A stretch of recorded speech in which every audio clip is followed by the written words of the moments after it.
भारत में नौसैनिक गतिविधियों के प्रमाण करीब 5000 साल पुराने हैं। हालांकि आधुनिक नौसेना की नींव ब्रिटिश ईस्ट इंडिया कंपनी के शासनकाल में लगभग 400 साल पहले पड़ी। इस दौरान मौर्य, मराठा, चोल, विजयनगर, कलिंग, सातवाहन और मुगल शासकों की मजबूत नौसेनाओं का गठन किया गया। लेकिन महिलाओं को इनका हिस्सा बनने में सदियां गुजर गईं। 1947 में आजादी के बाद भी महिलाओं के लिए नौसेना में सैन्य ड्यूटी के दरवाजे नहीं खुले। 1992 तक महिलाओं को केवल सशस्त्र सेना मेडिकल कोर में ही भर्ती किया जाता था। 1992 में नौसेना ने महिलाओं को नौसेना की कुछ चुनी हुई शाखाओं में अल्पकालिक कमीशन अफसर के रूप में भर्ती करना शुरू कर दिया। 1994 में महिलाओं को सैन्य जहाजों पर नियुक्ति मिलने लगी। इसके बाद से महिला नौसैनिक नए नए कीर्तिमान बना रही हैं। हाल ही में INS वीर तारिणी विश्व परिक्रमा करके स्वदेश लौटी है। इस नौका का संचालन पूरी तरह से महिलाओं के ही हाथ में था। ये जो दुनिया के इर्द गिर्द चक्कर लगाया है बोट ने, ये इंटरनेशनल रिकॉर्ड ही समझ लीजिए आप। 200 दिन से ज़्यादा ये सी पे थी। और आप का सवाल ये है कि इसका मकसद क्या था, इसकी पर्पस क्या है, इसका हम क्या सोच के रहे हैं। देखिए, आर्म फोर्सेस में ये सब लेडीज़ जो हैं ये ऑफिसर्स हैं। एक तो लीडरशिप डेवलप करनी होती है, दूसरी एडवेंचर होती है, तीसरी डेंजर्स को फेस करने का होता है। तो ये जो है ट्रिप जो है, ये तीनों चीज़ों को सर्व करता है। INS वीर तारिणी ने 8 महीने से ज्यादा का समय समुद्र में गुजारा। इस दौरान इस नौका ने 21,600 नॉटिकल मील की दूरी तय की। INS वीर तारिणी ने इस यात्रा में 2 बार भूमध्य रेखा के अलावा 4 महाद्वीपों और 3 सागरों को पार किया। इस अभियान का नेतृत्व लेफ्टिनेंट कमांडर वर्तिका जोशी कर रही थीं। चालक दल में lieutenant commander Pratibha Jammwal, Swati P, Aishwarya बोड्डापति, S Vijaya देवी और पायल गुप्ता शामिल थीं। इस अभियान को नाविका सागर परिक्रमा नाम दिया गया और इस अभियान की शुरुआत पिछले साल 10 सितंबर को INS मांडवी बोट पुल से हुई। Tarini was inducted in 2016, and thereafter subsequently we took Tarini for various sea trials to Porbandar and to various other ports around the Indian Peninsula. And thereafter we also took her to Mauritius and back. And then on 10th of September 2017, Honorable Raksha Mantri ji, she came to cast us off for the expedition. Basically the expedition was divided into was meant for 4 stopovers. The first stopover was in Fremantle, Australia, which was almost a distance of almost 5,000 nautical miles of sea distance. इस अभियान की तैयारी काफी पहले से शुरू हो गई थी। नेवी के रिटायर्ड अधिकारी कैप्टन दिलीप ढोंडे के नेतृत्व में इन नौसैनिकों का प्रशिक्षण हुआ। सागर परिक्रमा से लौटी टीम तारिणी को हर तरफ से बधाइयां मिल रही हैं। प्रधानमंत्री नरेंद्र मोदी ने भी इन जांबाज महिलाओं से मुलाकात की और उनकी यात्रा से जुड़े अनुभव साझा किए। प्रधानमंत्री ने कहा कि ये सिर्फ नेवी की ही नहीं बल्कि सभी भारतीयों की उपलब्धि है। लीना शर्मा के साथ जैगम मुर्तजा, राज्यसभा टीवी।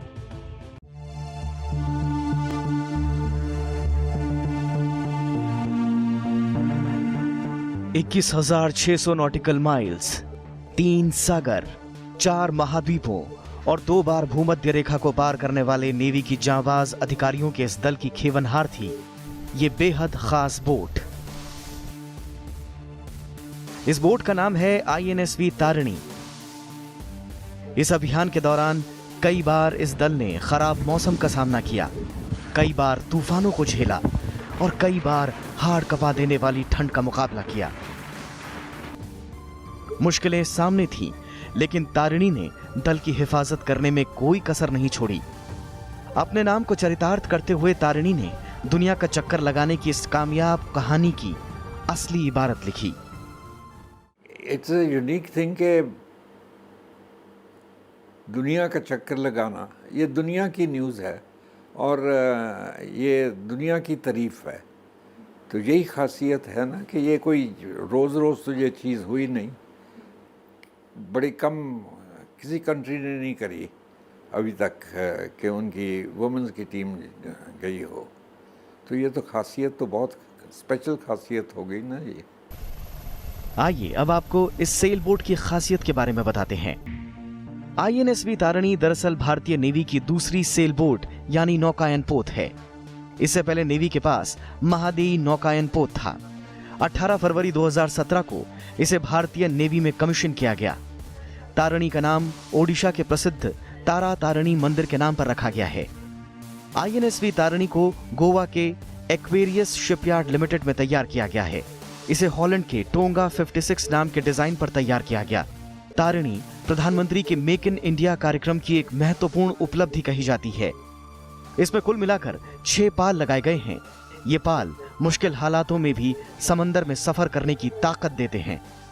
तारिणी की लंबाई 56 फीट और ऊंचाई करीब 25 मीटर है। We have done a circumnavigation of the globe under sails in a very small indigenously built boat named INSV Tarini. It's a completely Indian naval sponsored activity.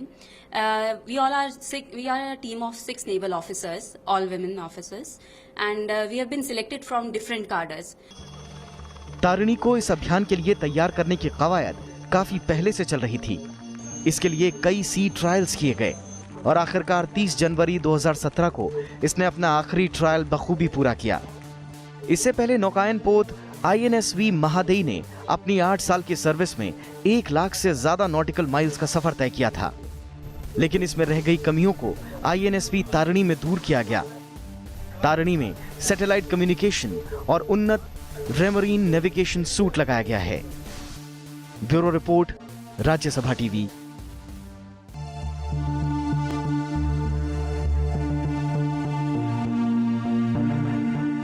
किनारे से दिखने वाला ये समंदर अपने भीतर अथाह पानी ही नहीं बल्कि कई चुनौतियां समाये हुए है। समुद्री यात्रा कोई भी हो, समंदर हर किसी का बेहद सख्त इम्तिहान लेता है। समुद्री यात्राओं को दुनिया की सबसे साहसिक यात्राओं में से एक कहा जाता है। दूर दूर तक सिर्फ पानी ही पानी और ऊपर सिर्फ आसमान।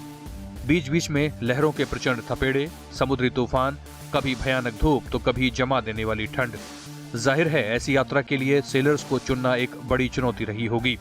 इस अभियान में INSV तारिणी को 8 महीने में धरती पर करीब 42,000 किलोमीटर की दूरी जितना सफर तय करना था।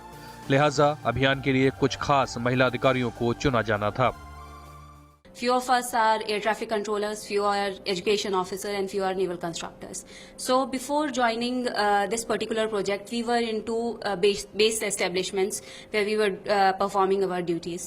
But Navy selected us and trained us extensively for 3 years for this particular project, where we learned about the navigation, communication, sailing per se, because we had no idea about sailing before this. इन 6 महिला अधिकारियों को navy की अलग अलग cadres से चुना गया था और सबको नेविगेशन और सेलिंग के लिए करीब 3 साल की कड़ी ट्रेनिंग दी गई। दल का नेतृत्व किया लेफ्टिनेंट कमांडर वर्तिका जोशी ने। वर्तिका जोशी मूल रूप से उत्तराखंड के पौड़ी गढ़वाल जिले के धूमाकोट क्षेत्र के स्याल खेत गांव की हैं। वर्तिका के पिता प्रोफेसर PK जोशी हैं, जो गढ़वाल विश्वविद्यालय में शिक्षा विभाग में कार्यरत हैं। वर्तिका की मां अल्पना जोशी राजकीय महाविद्यालय ऋषिकेश में हिंदी की शिक्षिका हैं। साल 2010 में वर्तिका नौसेना अधिकारी बनी। वर्तिका इससे पहले INSV महादेई में भी एक अभियान पूरा कर चुकी हैं। इस दल की एक और जाबाज महिला अधिकारी हैं लेफ्टिनेंट कमांडर प्रतिभा जामवाल। प्रतिभा मूल रूप से हिमाचल प्रदेश के कुल्लू जिले के मौहल की रहने वाली हैं। प्रतिभा नेवी में आने से पहले इंजीनियरिंग की पढ़ाई कर रही थी। प्रतिभा ने 2012 में सेलिंग शुरू की और जल्द ही उन्होंने नेवी के सेलिंग अभियानों में खुद को अलग साबित कर दिया। प्रतिभा नेवी में एयर ट्रैफिक कंट्रोल स्पेशलिस्ट भी हैं। लेफ्टिनेंट ऐश्वर्या बोड्डापट्टी भी इस दल की एक महत्वपूर्ण सदस्य थी। ऐश्वर्या हैदराबाद की रहने वाली हैं। उन्होंने अपनी पढ़ाई हैदराबाद के एयरफोर्स स्टेशन से की। उनके पिता CISF में काम कर चुके हैं। ऐश्वर्या ने मेटलर्जिकल इंजीनियरिंग की पढ़ाई की है। उनके पास DRDO के साथ काम करने का भी अनुभव है। ऐश्वर्या नेवी की टेक्निकल विंग में कार्यरत हैं। लेफ्टिनेंट पी स्वाति विशाखापट्टनम से ताल्लुक रखती हैं। घर की खिड़की से ही वो बचपन से नेवी अफसरों को मार्च पास्ट करते हुए देखती थीं। स्वाति डॉक्टर बनना चाहती थीं, लेकिन पिता को नेवी में शामिल हो गईं। स्कूल में स्वाति एनसीसी की नेवी कोर की सदस्य भी रहीं। लेफ्टिनेंट एस विजया देवी भी इस जाबाज दल की सदस्य थीं। विजया मणिपुर की रहने वाली हैं। उन्होंने दिल्ली विश्वविद्यालय से पोस्ट ग्रेजुएशन किया है। उत्तर पूर्व के इस पहाड़ी राज्य की रहने वाली लेफ्टिनेंट विजया ने नेवी में आने से पहले समंदर नहीं देखा था। उन्होंने तैराकी भी नेवी में ही आकर सीखी। यहाँ तक वो पानी से डरती थीं, लेकिन अपने जज्बे से उन्होंने वो कर दिखाया जो दुनिया की ज्यादातर महिलाएं शायद कभी ना कर पाएं। उन्होंने काफ़ी नाम इंडियन नेवी का रोशन करा कि भाई ये इंडियन नेवी की ऑफिसर्स हैं। इवेंचुअली तो यही है ना कि वो इंडियन नेवी की हैं। तो इसमें और बाकी बात ये है, अगर देखा जाए तो जो जेंट ऑफिसर्स हैं उनको भी ख्याल आएगा कि भाई लेडीज़ आगे चले गई, पीछे रह गए। उत्तराखंड के देहरादून की रहने वाली हैं। पायल के पिता विनोद गुप्ता व्यापारी और मां नीलम गृहिणी हैं। कार्मन स्कूल से शुरुआती पढ़ाई के बाद पायल ने देहरादून से ही बीटेक किया। पायल आर्मी में जाना चाहती थी, लेकिन वो 5 बार एसएसबी आउट हो गई। बाद में वो गुड़गांव आ गईं और एक कंपनी में नौकरी करने लगीं। लेकिन पायल को कंप्यूटर के सामने बैठना बिल्कुल पसंद नहीं था।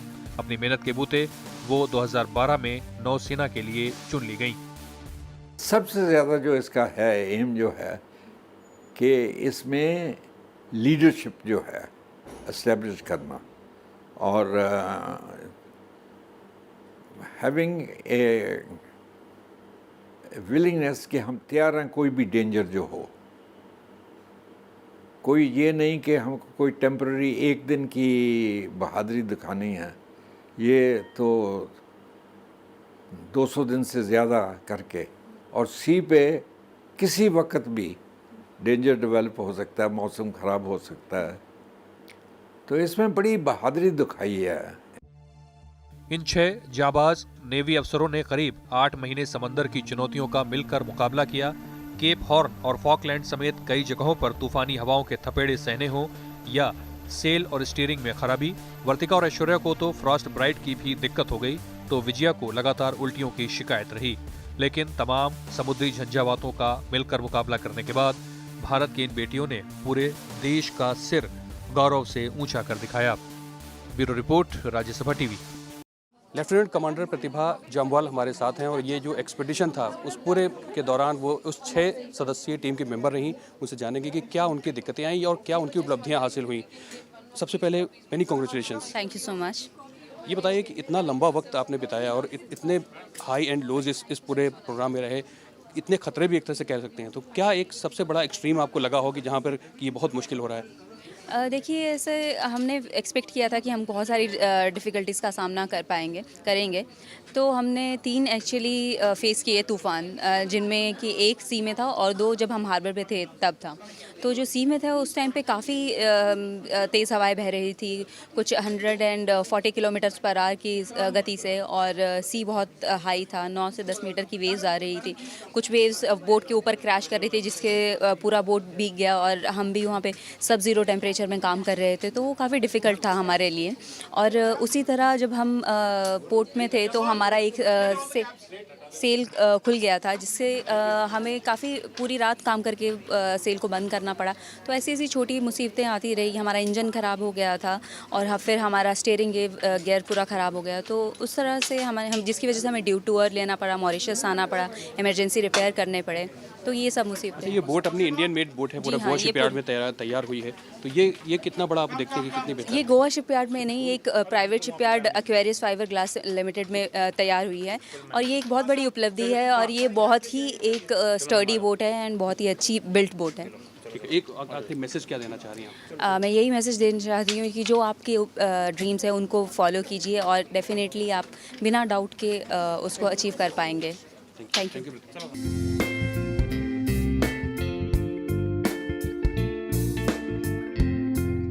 सितंबर 2017 में INSV तारिणी विश्व परिक्रमा के लिए रवाना हुई।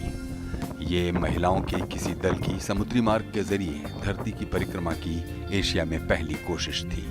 INSV तारिणी ने करीब 8 महीने का अपना सफर पूरा किया। ये यात्रा 6 चरण में पूरी हुई। चालक दल ने इस दौरान ऑस्ट्रेलिया के फ्रीमांटले, न्यूजीलैंड के लाइटिल्टन, फॉकलैंड द्वीप के पोर्ट स्टैनली, मॉरिशस और दक्षिण अफ्रीका के केप टाउन को अपना पड़ाव बनाया। इस दौरान अभियान दल को तमाम तरह की परेशानियों का सामना करना पड़ा। 21 मई 2018 को ये दल गोवा लौट आया। The most difficult stretch, there were many difficult stretches, but one specific thing which is worth mentioning is about the storm that we faced in the South Pacific Ocean, where the winds they rose to they were in excess of 60 knots, which is close to 120 kilometers per hour, and the waves were as high as 8 to 9 meters high. We had to battle the forces of nature and get through it in about 19 hours time. It took us to get out of it. So that was one, and the second was when our steering gear broke right 2,000 miles short of India, and we had to take a detour towards Port Louis to have the boat go alongside safely. दरअसल समुद्र के रास्ते दुनिया घूमने की मानव की कोशिशें नई नहीं हैं। में इस तरह की कोशिशें शुरू हुई। स्पेनिश नाविक फर्डिनांड मेलेगान के नेतृत्व में 1519 में 5 नौकाओं का 270 सदस्यीय दल विश्व परिक्रमा के लिए रवाना हुआ। अप्रैल 1521 को मेलेगान की फिलीपींस के पास हत्या कर दी गई, लेकिन जुआन सेबेस्टियन एल्कानो के नेतृत्व में इस दल के 17 सदस्य 6 सितंबर 1522 को स्पेन लौटे। ये मानव जाति के इतिहास का विश्व परिक्रमा का पहला सफल अभियान था, जिसके बारे में हम जानते हैं। देखिए, दिक्कतें तो काफ़ी होती हैं। देखिए, एक तो खाने की दिक्कत होती है कि कैसा है, दूसरा पानी बड़ा रिस्ट्रिक्टेड होता है उसकी है, तीसरा एक आदमी को ये कि हेल्दी रहना ये भी है। सो जितनी ज़िंदा रहने के लिए इम्पॉर्टेंट चीज़ें हैं वो सारी चैलेंज होती हैं इसमें। Everything is challenge. तो ये इस लिहाज से बहुत बड़ी चीज़ है। इसके बाद 20वीं सदी तक करीब 50 बार नौवहन दस्तों ने धरती की परिक्रमा पूरी की। इनमें 18वीं सदी के मशहूर नाविक कैप्टन जेम्स कुक के अभियान शामिल हैं। रास्ते विश्व परिक्रमा के लिए पहला भारतीय दल तृष्णा 18 सितंबर 1985 को रवाना हुआ। इस दल के सदस्य भारतीय सेना की इंजीनियरिंग कोर के सदस्य थे। इस दल ने 10 जनवरी 1987 को सफलतापूर्वक अपना अभियान पूरा किया। 2003 में INS तरंगिणी विश्व परिक्रमा पर निकली और 2004 में इसने अपना सफर पूरा किया। ढौड़े समुद्र के रास्ते अकेले विश्व परिक्रमा पूरी करने वाले पहले भारतीय हैं। उन्होंने 2009 से 2010 के बीच अपना अभियान पूरा किया। अभिलाष टॉमी पहले भारतीय हैं जिन्होंने बिना किसी ब्रेक और बाहरी सहायता के अपनी समुद्री यात्रा पूरी की। 2012 में अपना अभियान शुरू किया, जो 2013 में पूरा हुआ। 2017 में रवाना हुए INSV तारिणी का संचालन पूरी तरह महिलाओं के हाथ में था। ये अपनी तरह का अनूठा रिकॉर्ड है। लीना शर्मा के साथ ज़ैगम मुर्तज़ा, राज्यसभा TV।